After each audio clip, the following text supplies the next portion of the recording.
الو الو الو دانیال. بله خودم. شما؟ شماره منو پاک کردی درسته؟ مهوش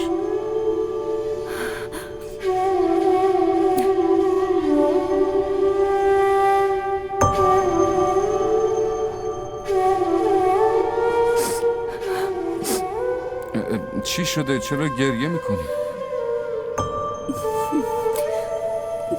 حالت چطوره؟ من خوبم. گوشی رو میدم رو. با خودت کار دارم. حتما بگو.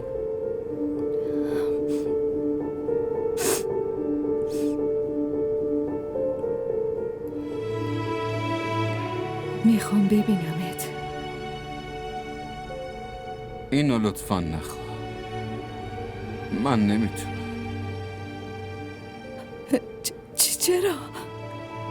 5 ماه شده به خودم قبولوندم.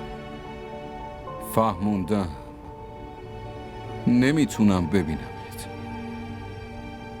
حتی دیگه نمیتونم صدات کنم. حتی نمیتونم بگم ببین مهوش، دکمه لباسم افتاده.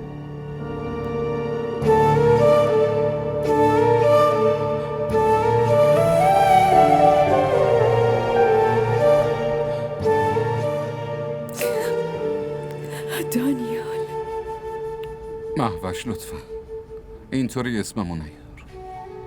اسم میکنم همینجا پیش منی.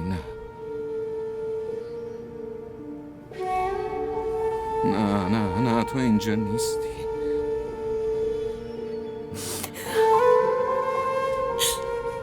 فکرشم نمی کردم دوباره ببینمت.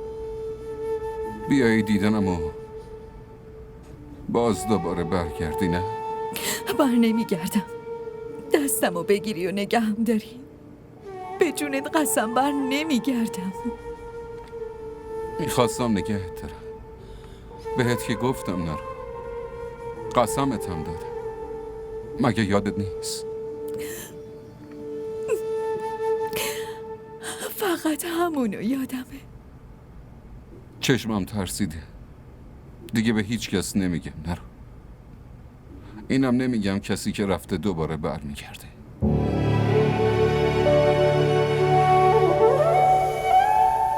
ولی هنوزم یادته. خیلی به یادت میفته. مخصوصا اون موقع یادم میای که یکی با افتخار از عشق یا تعهد داشتن به عشق حرف میزنه.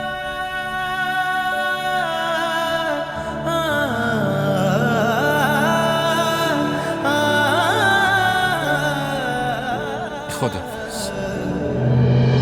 बड़ी चाल सीधी है रूठे दिनों की, पलट कर कभी फिर वो मुड़ते नहीं हैं।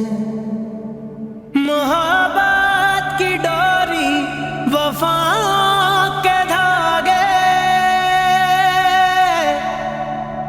अगर टूट जाए तो जुड़ते नहीं हैं। फकत एक मुलाकात मांगी है तुमसे, मिलाकर नजर को गुजर जाइएगा।